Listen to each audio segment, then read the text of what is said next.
All right, we are live and we're talking about Trump versus Biden and Mm-hmm. whether or not voting, because most of the people that come and say like Armin, yes, I know you have problems with Trump and blah blah blah and ideas and foreign policy and innocent Mm-hmm. civilians and Yemen, blah blah blah, Oh, but the just Yemen. just Yemen, or just innocent civilians. Oh, I hear my echo.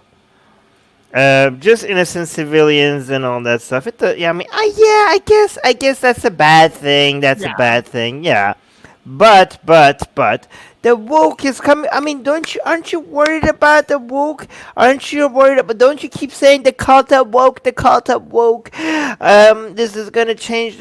Everything in nice is gonna change, and social media and cancel culture and this and Threat that. to Enlightenment values. Yeah, so that's why we want to vote for Trump. And I'm like, well, that's because you're a moron. You're an idiot. I'm sorry, Don't you you are. know that he banned critical race theory Yes, from yes, banned. federally supported trainings Yeah. specifically?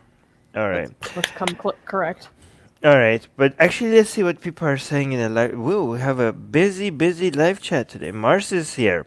Mars, did he was considering voting Trump. He was going full on Trump, didn't he? Like you're gonna No. call him? No, okay. Um, yeah, Hans is saying the stuff people ignore about Trump is mind-boggling. Yeah, I Okay, you agree. want to talk about illiberalism. Yeah. Oh, Fatima is here. Hey, Fatima. Um, Soha is here. Katie is here. Murtad is here. Who Soha else? telling us the audio is great. Thank you, Soha. Nice. Thank you, Soha. All Same, right, here. Soha. Hello, you two. The Babylon. What? The Babylon comment made so no sense because I was some. I Oh, don't know they're what. talking about a previous stream Oh, okay. I because they don't were know. drunk. Okay, okay. Anyways, uh, okay, what Katie is saying. Anyone who votes for Trump at this point is most likely a moron. Okay. I mean, we are all morons. I agree, actually. But to be fair, most people are morons some one way or another. Okay. Mm-hmm. Um. Anyways, let's look at this article by the Atlantic. Okay, and see what me and Susanna and the rest of the people in the live chat think about it. Okay. So the Yes. article. Do you So wanna? Oh, you wanna read it? I Okay. will introduce. First of all, credit where credit is due. This was suggested to us by Vince at the Babylon Project. Go Hmm. subscribe to his channel. Great contributor to our work. So this is a piece written by Yasha Monk. Don't know how you say that name. He's a contributing writer at The Atlantic. He's a senior fellow at a university. No, he's an associate professor at a university, and he also started Persuasion, which is describes itself as a community dedicated to the protection of free society, kind of inspired by the Harper's letter that came out earlier this summer. So the article is titled, "Is Trump the best candidate for the illiberal left?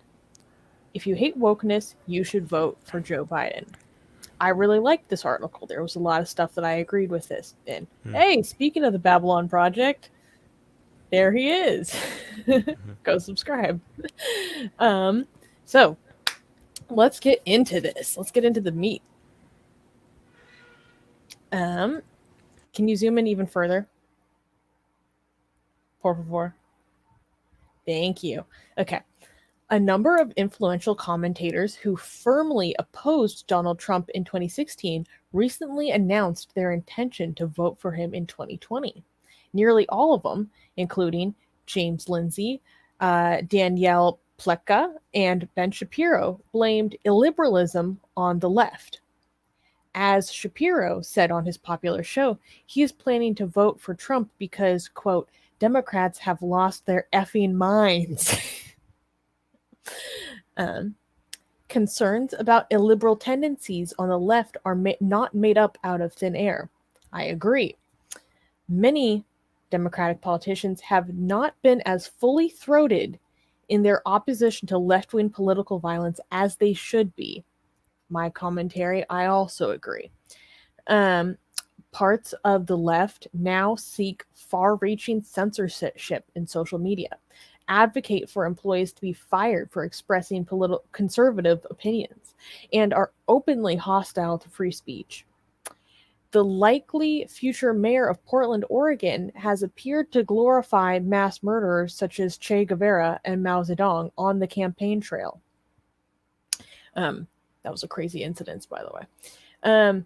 But the fact is that Trump presents a much greater danger to key constitutional values and does more than anyone else to lend apparent credibility to extreme forms of protest, as well as an unremittingly negative appraisal of America. Voting for Trump to stem the rising tide of illiberalism is about as pure an example of cutting off your nose to spite your face as political life can afford. Okay, before we continue, as much as I hate this whole illiberalism coming from the woke mob from the left, okay, none of them have managed to get to the point of being illiberal from a position of such a high position of power as the president of the United States. Mm-hmm. And okay, so I always say that we shouldn't interchangeably use the woke left and the left. Okay, a lot of the people on the left, mainstream left, are not woke. Like the Wokistani Mujahideen, right? And the same way that I don't think we should use right wing and far right interchangeably. Okay, Certainly. but when it comes to somebody like Biden and the woke left, it seems like the Biden is far away from is farther. I mean, I'm pretty sure they're gonna pressure him and he's gonna give in to a few things here and there. But it seems like Biden and mainstream Democrats are not as close to the woke mob as the Trump administration might be to people like in the far right. Like I think the far right love Trump more than the woke loves Biden. I think the woke Oh hates my Biden. god. No, The woke, that's yeah, so true. right, No, the fringes of the left do not like. They despise the Biden. representation of the left. They despise the Democrat as an institution. The Democratic Exactly. Party as an institution. But the extremists on the right, they love Trump. Yes. Right, so That's that's a a major difference. difference. And when it comes to illiberalism, we have illiberalism on both sides, but the illiberalism from the right is coming from a higher position of power. So the illiberalism from the left is affecting our culture, is affecting community standards on social media, Universities. university. That's what I was gonna say next. Universities, that's where it's affecting. But the illiberalism from the right is coming from the president saying, going after journalists, talking about libel laws, talking about roughing up journalists, talking about the police, going after people without being violent towards them without due process, not wanting to arrest them, actually wanting to shoot them without them seeing a day in court, saying that burning the flag should be illegal. I mean, what happened to freedom of expression, right? And again, that is coming from the highest. I mean, some people say, well, a lot of these things he's not going to be able to do. Well, the thing is that he is normalizing illiberal values from the highest position of power, not just in the United States, but in the goddamn world, right? Like, this is popularizing and promoting illiberal values and giving excuses to other promoters of illiberal values all around the planet. Because again, the country like United States that's supposed to be the champion of freedom of expression, now you have the president of it going actively against it, which is this has global implications, right?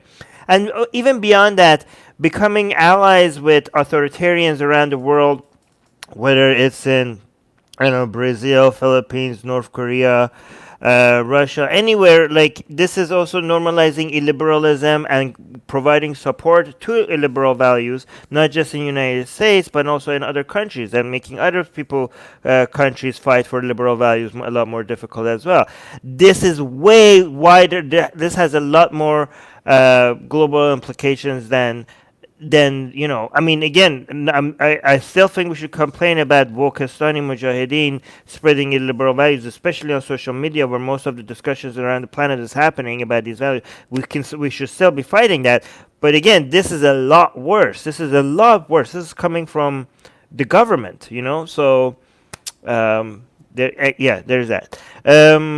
And by the way, also, if the conservatives get their way, is so when it comes to social media and culture, if the conservatives manage to ever get control over culture and social media, the way the liberals have control over it right now, it's not that they wouldn't be for censorship. They would just have a different kind of censorship, right? So, for Certainly. example, if the Wokistanis, when they control social media and movies and stuff, they're gonna be like, oh, this person, I don't know, this was racist, this was transphobic, and this is like a misogynist in a way. And maybe me and you look at it like, it doesn't seem like it was racist, but they're like, nope, cancel it because it was racist. So that's what you could expect from Wokistanis.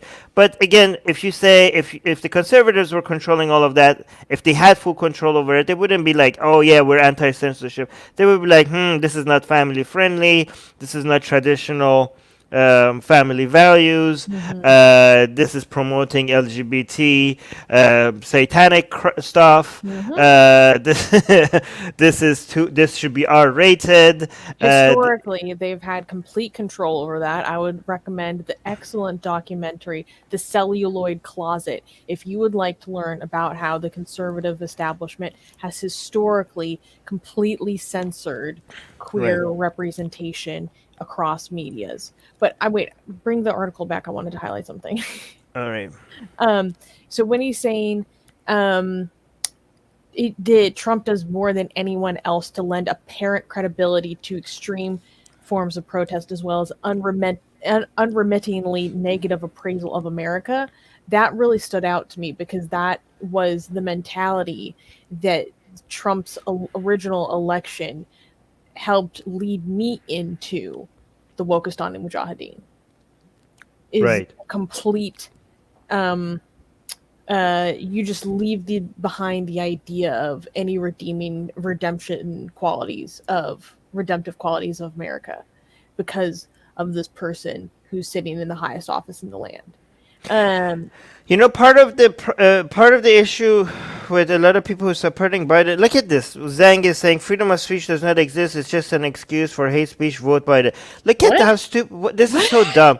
Zhang, you're an idiot. This is why. But this is even defenders of Biden are morons. Okay, Yeah. Zhang, free speech is a real thing. Mhm. It's an excuse for hate speech. Hate speech should be free.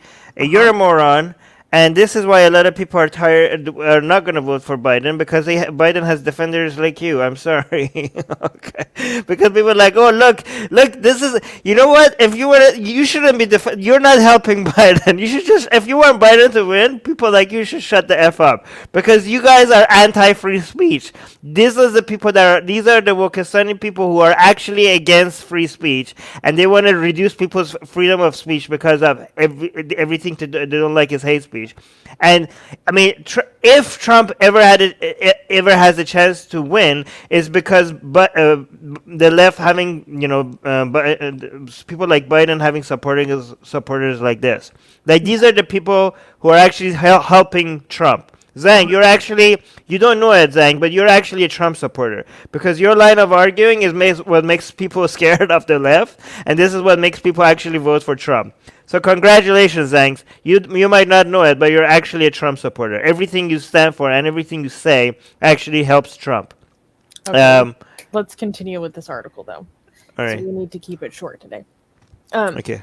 Most Americans at all attentive to politics can recite a long list of Trump's verbal attacks on democracy. Trump has called for both Hillary Clinton, his competitor in 2016, and Joe Biden, his current adversary, to be locked up. He claims that the 2016 election was marred by fraud, even though he won, and now refuses to commit to a peaceful transfer of power should he lose. Whenever he has clashed with judges, civil servants, or public health experts, he has called their legitimacy into question. Trump routinely denigrates journalists and opposition politicians and spreads racist memes. Scroll down. Apologists who say that Trump barks much louder than he bites make an important point. While Trump's Twitter feed would make any dictator proud, the actions of his government have been less nakedly autocratic. Trump has not tried to imprison Joe Biden or shut down the New York Times.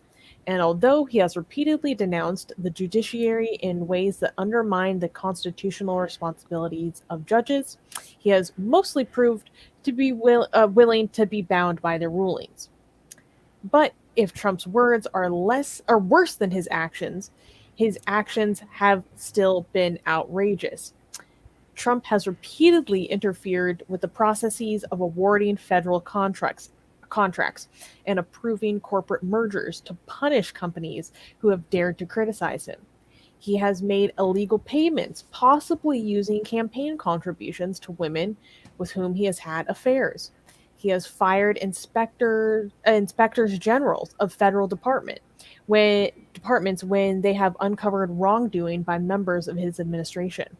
He has engaged in blatant nepotism and awarded his son in law the highest level of security clearance over the objection of professionals.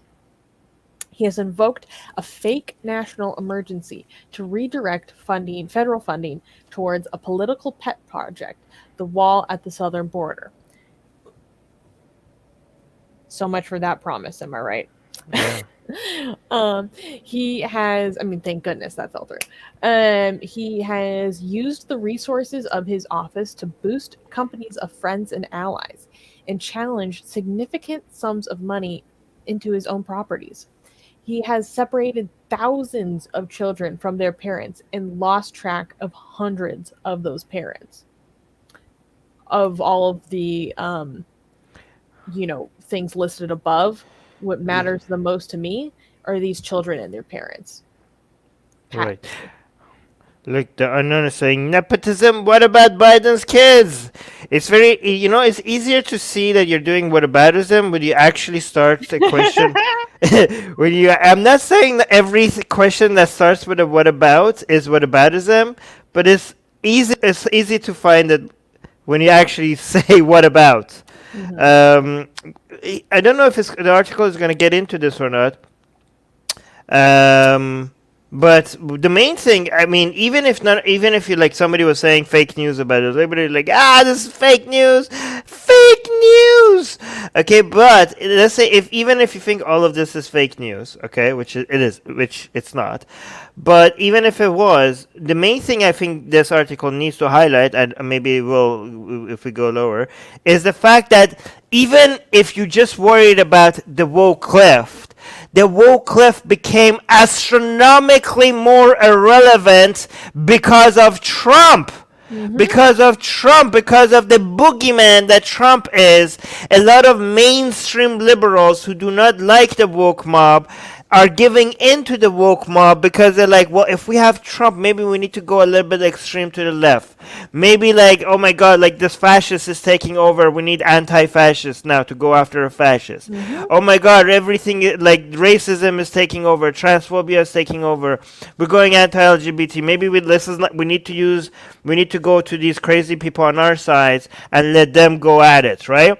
And then and a lot of people are, if you have a scary boogeyman, then more radical views on your side all of a sudden seem a little bit more popular, and people might give in to them, right? Mhm. And the woke knows this. The woke knows that, and a lot of people on the woke side, they're scared of losing Trump because they think like they don't have their fear mongering tactics on the left is not going to work. Right now, they're going around and telling people like, look, we have a fascist, like this guy, like, again, they're exaggerating and saying that this is full on authoritarianism. And they're scaring people, and they say they're making themselves feel that they are needed, right? And now that they think Biden is going to win, they're panicking, and they're actually trying to go around and tell people Biden is just going to be just as bad as Trump because they know that they're going to lose their relevancy if Biden wins. So if you want to take the wind out of the sail of these Wokistani people, vote Biden, because again, I'm pretty sure that the wokey people, they're going to still be around, and they're still going to both bully Biden to do some things for them, and at the same time going to make him look demonize him to scare people about to make themselves seem like as if they're needed, but and that's going to work. Both of those tactics are going to work, but it's not going to be as helpful and useful to the woke as the Trump presidency. Okay, it is in the again just like Trump needs the woke, needs the looters, needs the people that are rioting as a way to scare his side. They're like, look, Americans. If I lose, it's going to be these people that are going to take over. Just like Trump main appeal right now, main PR is like, oh, cancel culture, look at these rioters.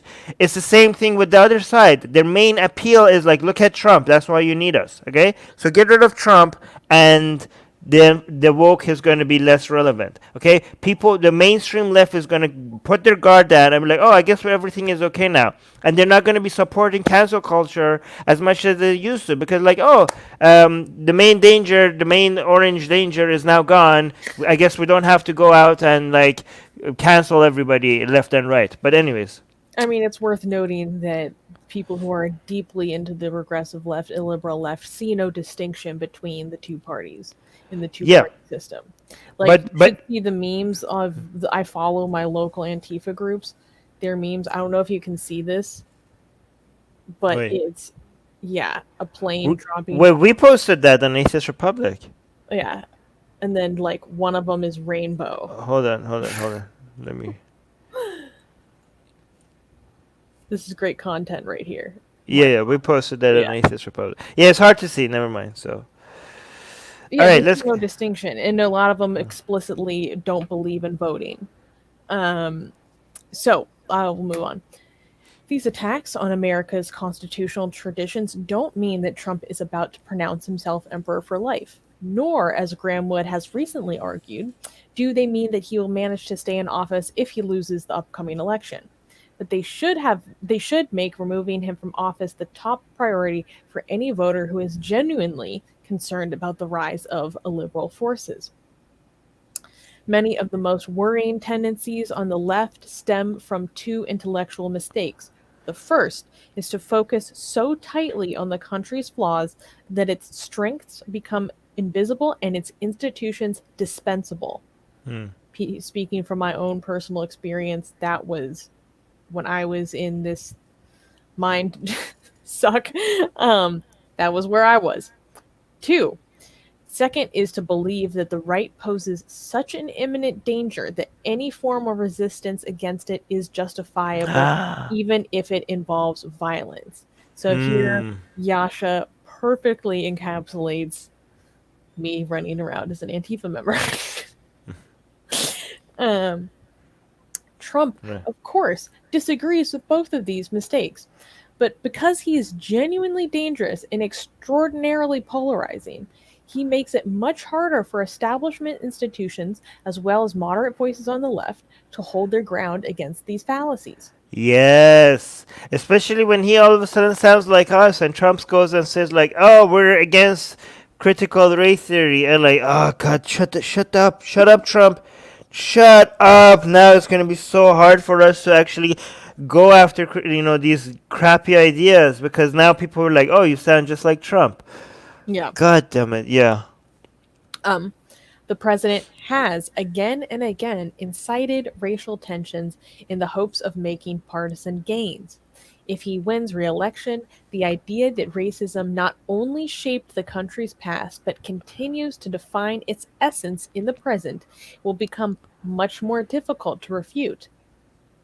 If, however, a clear majority of Americans turn on Trump, rejecting his racist remarks, those of us who still retain a faith in America's perfectibility and seek to preserve its core institutions can more easily win the argument. This is why a lot of woke people want Trump to win, because they think all of this whole institutions, all of the America's core institutions have to they have to burn it to the ground, and they think they're going to get there closer if Trump wins, because more people will be angry, more people will lose faith in Americans' core institutions, and their revolution is going to come sooner, right? They were like, they're accelerationists, right?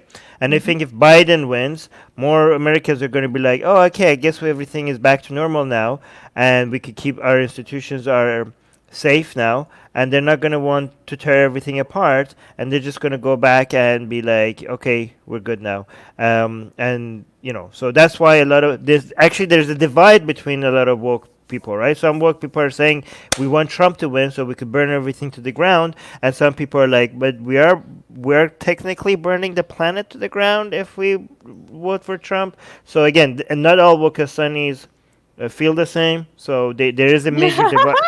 There's a major divide between them right now. Okay, so Mhm. Um. Oh, I had a thought, but we can't even get into it right now. Okay.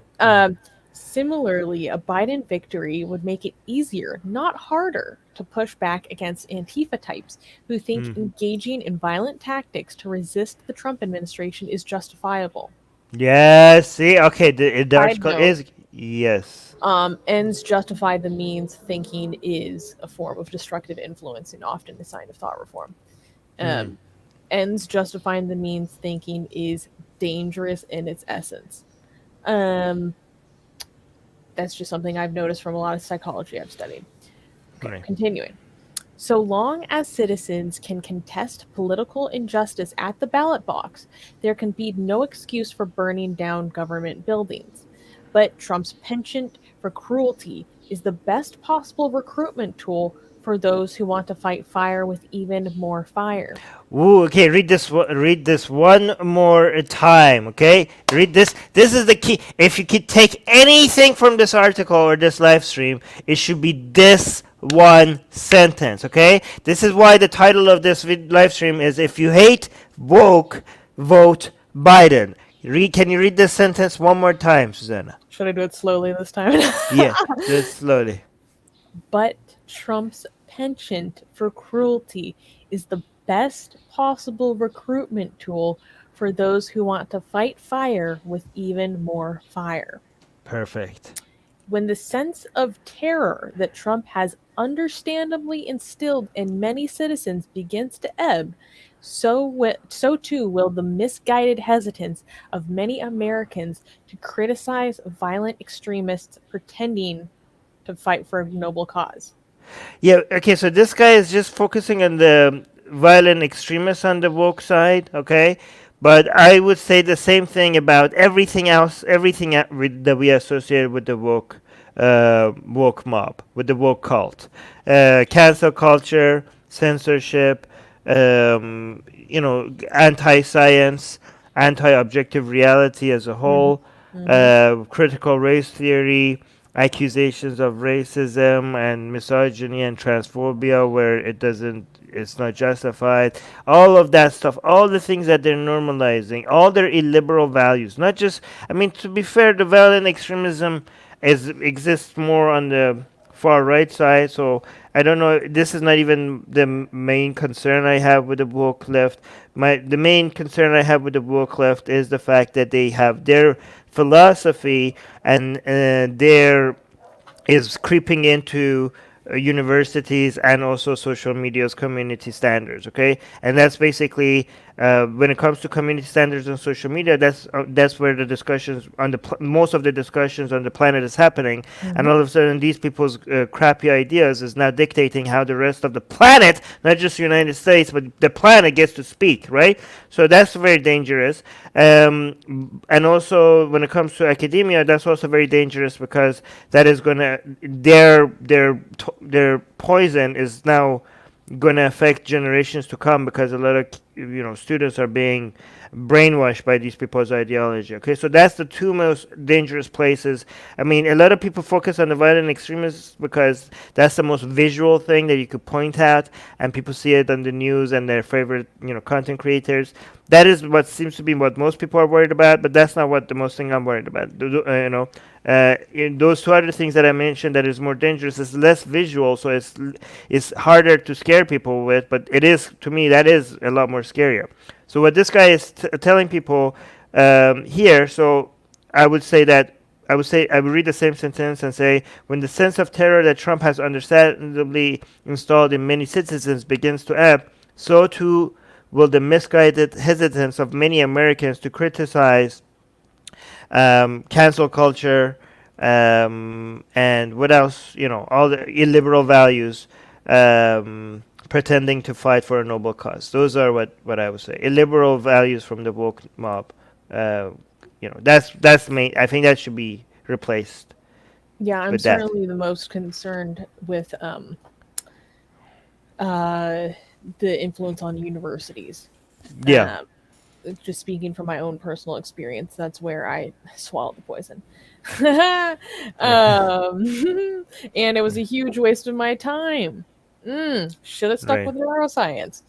Um, anyways, when Trump was first elected, some progressives feared that he would normalize the expressions of hate and prejudice.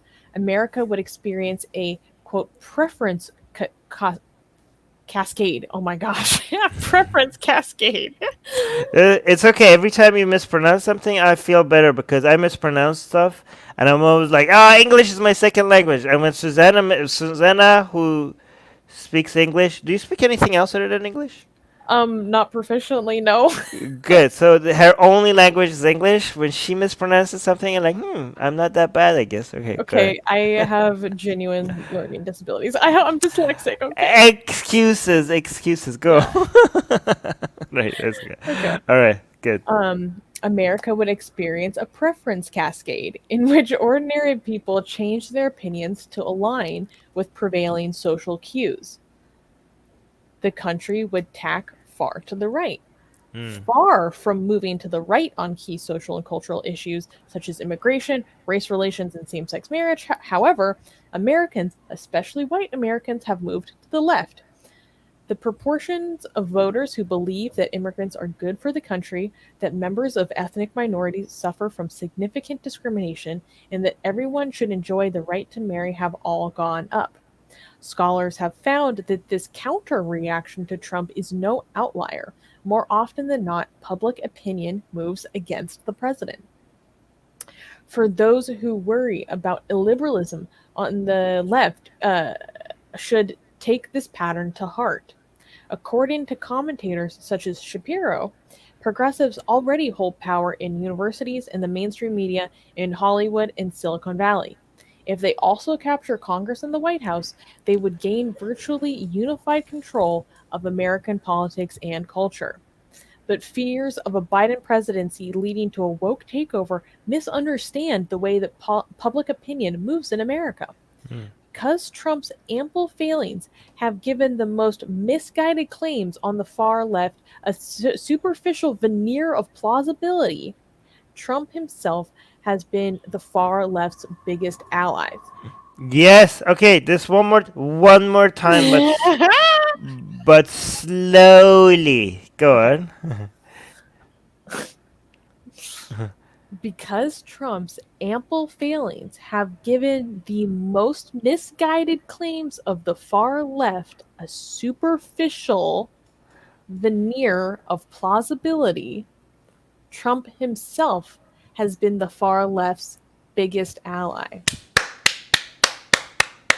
Exactly, exactly. This is what we have been saying for a very long time, and this finally we have somebody. So again, when we say these things, people are like, "Yeah, Armin, but you know." But when you have an article in the Atlantic published like this, people like the intellectuals like, maybe. Oh yeah, this is an Atlantic article. Like, this is not just like a YouTube live stream. Oh, yeah, this must be right. So I'm glad that this is getting the attention that it deserves. Okay, but continue. And if But and if the Biden administration does overreach on key cultural issues, that will likely set the stage for a course correction, a cascade back to Back. moderation. Yay! Again. You know what? A lot of people, when if Biden wins and the woke mob, I'm pretty sure they're gonna manage to bully him a couple of times for him to give in to their demands. Okay, Yeah. and every time that happens, I'm pretty sure some of the our crowd is gonna be like, "See, Armin, we warned you. We warned you. How do you like it now? How do you like it now?" Okay. But again, I'm already admitting this right now that I know that Biden is probably going to give in to some things, but it's not going to be as bad. It's not going to be as bad, okay? But anyways, last sentence. Um, well, I Oh. also just wanted to say, like, I think this point is very good about if he does overreach, that will likely set the stage for a course correction, a cascade back to moderation. That's what we call regression to the mean. Mm. And this is what I'm into. Yes, Um, and also another thing, like a lot of people like, civility in politics is overrated. Who cares about civility and professionalism? Like these people are all the same. All some people just speak better. Some people speak like Trump. Some people speak like a buffoon. But people are like, oh, we want somebody professional and civil. Like why do we care about that? We should only care about policies.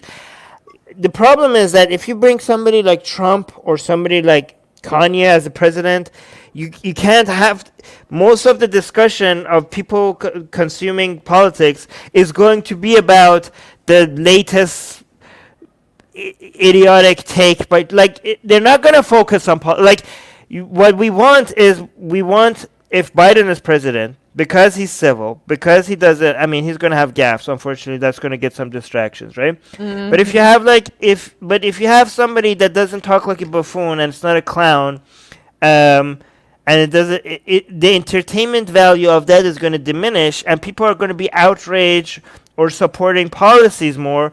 So civility does matter, okay? Because the whole the circus just distracts people from where they should pay attention to, right?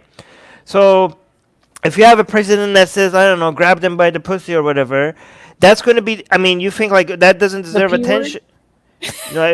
That doesn't deserve attention.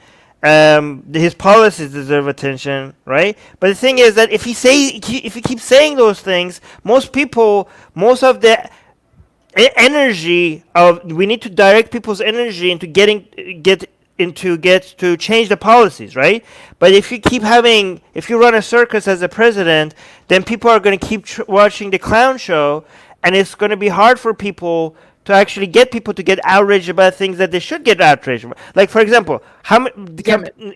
Yeah, yeah, you know exactly what I was going to say, right? So the number of people who are offended by Trump's, I don't know, stuff like grab them by a pussy is way, way higher than the number of people that are offended by Trump's support for Saudi Arabia's Mm-hmm. bombing of civilians. Mm-hmm. Okay, and obviously the latter deserves a lot more outrage, right? So if Trump was more civil and professional, that would get more attention, right? So I do think civility Hopefully. and professionalism does matter because if you have a clown as a president like a Kanye or like a Trump, more people that would distract people enough to not pay attention to things that deserve its attention. Okay, but here, what is? Do you want to read the last sentence? If you want to combat illiberalism, casting a vote for Donald Trump is the worst possible thing you can do. Oof, that was good. If you want to combat illiberalism, casting a vote for Donald Trump is the worst possible thing you can do. Great. And speaking of, well, I'm not going to show it because if I show my ballot, you can see where I live. Oh, okay. But I'm actually going to go vote for Biden right now. Oh, really? Yes. Okay. What are you gonna? Oh, you're not gonna. Okay. Well, your ballot is right in front of you. Yes. Can you not show the back? Not is the back as both sides has. No, all of what's on the side will show a bunch of other Uh, stuff about local uh, districts and things. oh, okay. But I just Well, voted for Biden. you And so did. that means What is it? Oh, that says I Right. voted. Hold on. Let's see. Wait, hold on. Let's bring this up. Every time, just right on my titty. It's official. Okay, wait. So you need to. How does this work? You need to mail that, or do you have to go drop that in person? I don't know how you I can guys do. mail it in. You can. Are you gonna mail it in? Hmm. Okay, cool. Wait, is it gonna get there in time if you mail it in right now? Yeah. Okay, good. Way, guys, you just watched Susanna vote for Biden. Okay, that's great. But don't go do it right now because we have a podcast coming up that you're gonna join right after. By the way, we're doing for the patrons of Secular Jihadists. We're right now gonna right after this in like 20 minutes. Oh no, in 50 minutes we're gonna be on the Secular Jihadist live stream, which is only for patrons. So I don't. Mars is a patron for Secular Jihadists, so we're gonna see him there. But Susanna is gonna be a co-host. Susanna, Surprise what it? appearance. Yeah, surprise appearance. We're gonna have Dr. Daryl Ray to talk about sex and God. How's? Oh, we're gonna talk about this. Where is the book? Sex and God.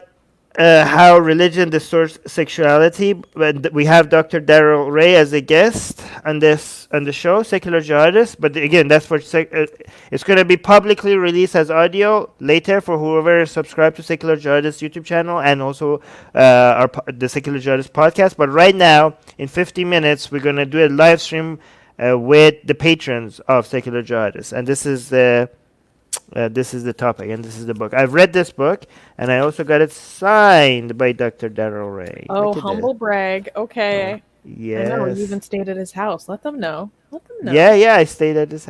Yeah, I was at his house. But hold on, let me see. Mars was saying something. Mars saying. So you're saying if we're against the what? I don't know. Hey, Mars. he missed a word. So you're saying if we vote against the woke and we vote Biden, we actually have a trump card against the woke? Okay. Yes. That's a good one. Oh, yeah, Qasim is saying something. Susanna, YouTube link, please. Susanna, social media. Gotham, you are so lazy. Yeah, what the hell? Dude, Link. type secular jihadists into the... God. Yeah, search for Secular Jihadists on YouTube. You will find the Secular Jihadist channel. Yes, this is on Fatima saying, Patreon. oh my god, search it up. Oh yeah, this is going to be for Patreon. Yeah, but still subscribe to Secular Jihadists because right now we're just going to go do a live stream just for with patrons. But on that, we're going to release this. The audio version of it will be released on the same channel. So go subscribe anyways. Oh my god. Could somebody... What is this? I don't know, Hindu historian. What? Explain like I'm 5. I got it. This is the first time I saw this. See, I'm a genius. I've never seen ELI5 before, but I just guessed it. Could someone explain it like I'm 5, me on Secular Justice? Secular Justice is a podcast that is for spreading Enlightenment values, especially in the Muslim world. It's me and Ali Rizvi are the co-hosts. Both of us are ex-Muslims, and we go live with patrons only. But after a while, the whatever live stream we did with our patrons will really gets released as audio only for publicly for everyone else. Oh, find somebody actually linked it up. But for you lazy people, yeah, Qasim is admitting that he's very lazy. Wait, Mars is saying thing. Oh, good book. Damn it, Mars. Oh, Nessa Ghost Bunny is saying hashtag sim for Guru Armin, hashtag I love for Susanna. I love this because it doesn't say sim for Susanna.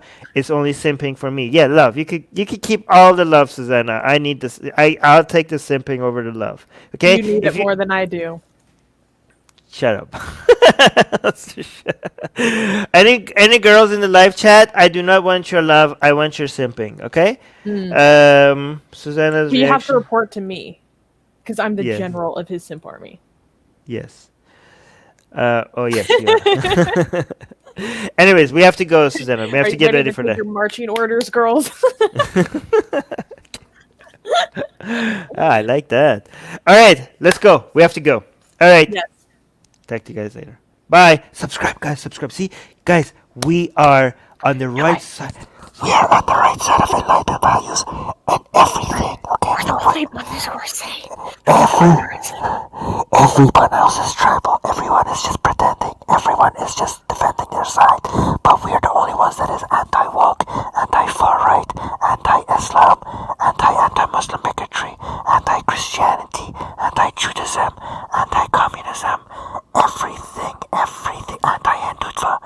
All if we are the most consistently pro-enlightenment channel on the goddamn planet. If you're not subscribed to this channel, then you're a goddamn moron. Go screw yourself, okay? I hate your guts if you're not subscribed, okay? You're a worthless piece of crap. Why are you not subscribed? Don't say that. I'm gonna come and I'm gonna steal your girlfriends and your wives because that's if you're not subscribed.